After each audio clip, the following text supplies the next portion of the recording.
When I first observed a chimpanzee at Gombe using an object as a tool, there was a sense of disbelief among many scientists, because at that time we were supposed to be the only tool-using and tool-making animal.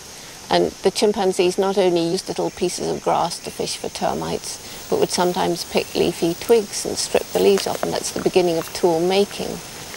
That single observation was a very exciting one, since when we've realized that the chimpanzees use many objects in many different ways, and they modify them very, very frequently.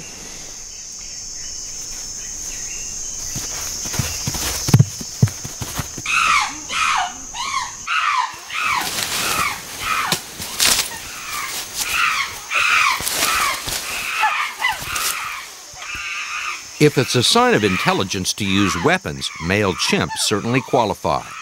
They fight using branches and sticks to threaten and impress others in their group.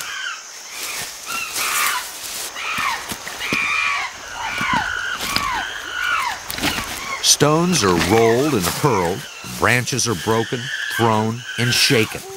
The objects are deliberately used as instruments of intimidation.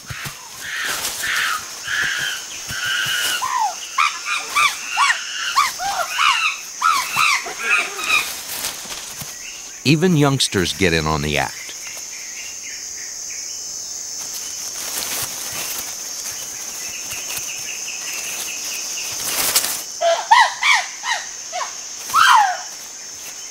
In between bouts of play, they select weapons to threaten, with varying degrees of success.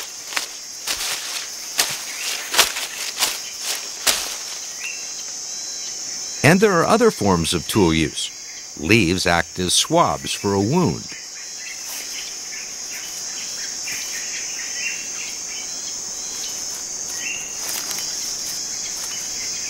Or as hygienic wipes.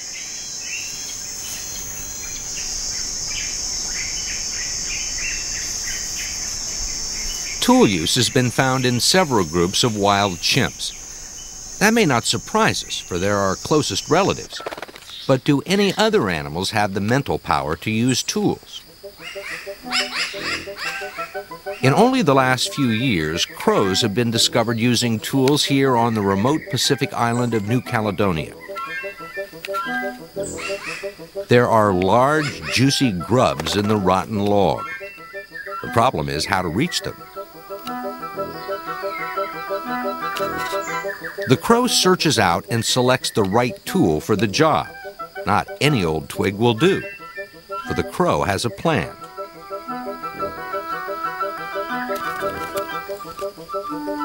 Individual crows seem to have their own style of tool use, while others, perhaps youngsters, don't use tools at all.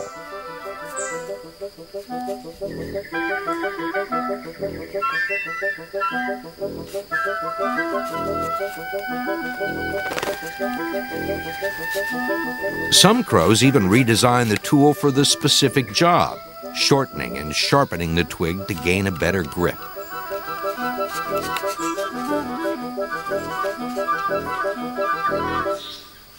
Using and even refining tools show that crows understand the problem and can invent solutions.